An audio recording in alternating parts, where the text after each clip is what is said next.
পঞ্চায়ত নিৰ্বাচন অকলেই খেলাৰ সিদ্ধান্ত গ্ৰহণ কৰিছে কংগ্ৰেছে। লুৰিণজ্যোতি গগৈ আৰু অখিল গগৈ আঁতৰিব।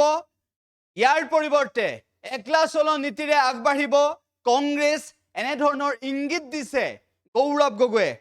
এই মুহূৰ্তৰ অন্যতম গুৰুত্বপূৰ্ণ খবৰ, লুৰিণজ্যোতি গগৈৰ অসম জাতীয় পৰিষদ, অখিল গগৈৰ ৰাইজৰ দলৰ পৰিৱৰ্তে এইবাৰ কংগ্ৰেছে অকলে একলা চলো নীতিৰে কংগ্ৰেছে অকলে অৰ্থাৎ একলা চলো নীতিৰে আগবাঢ়িব এইবাৰ পঞ্চায়ত নিৰ্বাচনত আৰু অকলে পঞ্চায়ত নিৰ্বাচন খেলাৰ সিদ্ধান্ত লৈছে।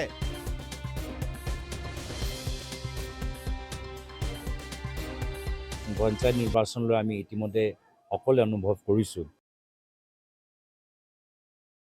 পঞ্চায়ত নিৰ্বাচনলৈ আমি ইতিমধ্যে অকলে অনুভৱ কৰিছোঁ যে যিদৰে ডিলিমিটেশ্যন কৰা গ'ল, নিৰ্বাচনী আয়োগ দ্বাৰা যিদৰে ডিলিমিটেশ্যন কৰা গ'ল, ইয়াৰ লৈ তৃণমূল পৰ্যায়ৰ মানুহখিনি যথেষ্ট অসুবিধা পাইছে।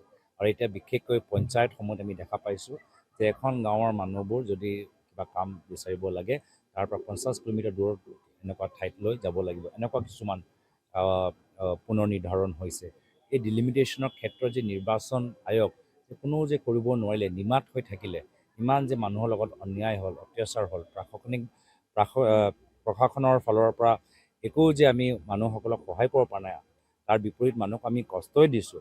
এই ক্ষেত্ৰত আমি লোকসভা নিৰ্বাচনত দেখা পালোঁ, কিন্তু লোকসভা নিৰ্বাচনতকৈ তুলনাত আমি পঞ্চায়ত নিৰ্বাচনত আমি দেখা পাইছোঁ যে মানুহে এই সমষ্টি পুনৰ নিৰ্ধাৰণ হৈ যোৱাৰ পিছত কিমান অসুবিধাত পৰিছে। আমাৰ চিন্তা হৈছে যে আমি কংগ্ৰেছ দলৰ ইংৰাজী নতুন আমাৰ নতুন বছৰ আৰম্ভ হ'ব।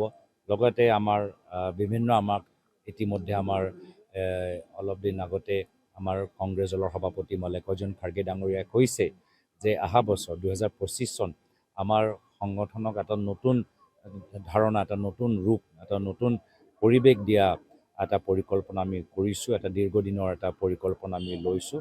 আৰু এই ক্ষেত্ৰত মই ভাবোঁ যে আমি কেনেদৰে নতুন ব্যক্তিসকলক আমি ৰাজনীতিৰ লগত জড়িত কৰাব পাৰোঁ, তাৰ ওপৰত আমাৰ বিশেষ চেষ্টা থাকিব। আৰু বিশেষকৈ মহিলাসকল যি কংগ্ৰেছ দলত ৰাজনৈতিক ভূমিকা আৰু কেনেদৰে আৰু সহজভাৱে গ্ৰহণ কৰিব পাৰে, তাৰ ওপৰতো আমাৰ এটা চিন্তা চৰ্চা হ'ব।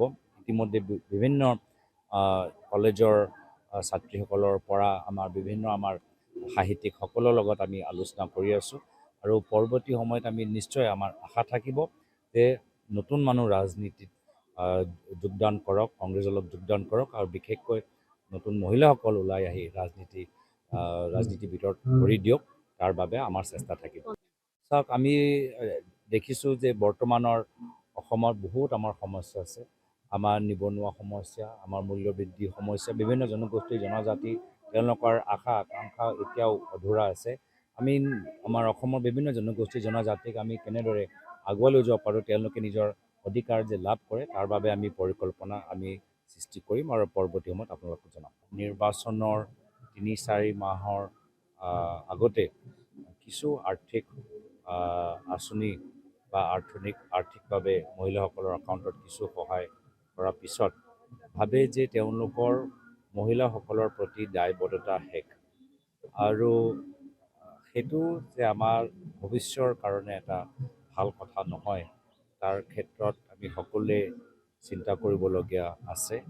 মই ভাবোঁ আজি যদি প্ৰয়াত মীনা আগৰৱাল বাইদেউ আমাৰ মাজত থাকিলেহেঁতেন, তেতিয়া তেওঁ নিজে মহিলাসকলক এই ক্ষেত্ৰত ক'লেহেঁতেন যে মাত্ৰ মাহৰ 1000 বা 2000 টকাৰ কাৰণে আমি নিজৰ ৰাজনৈতিক বিবেক এৰি দিব নোৱাৰোঁ।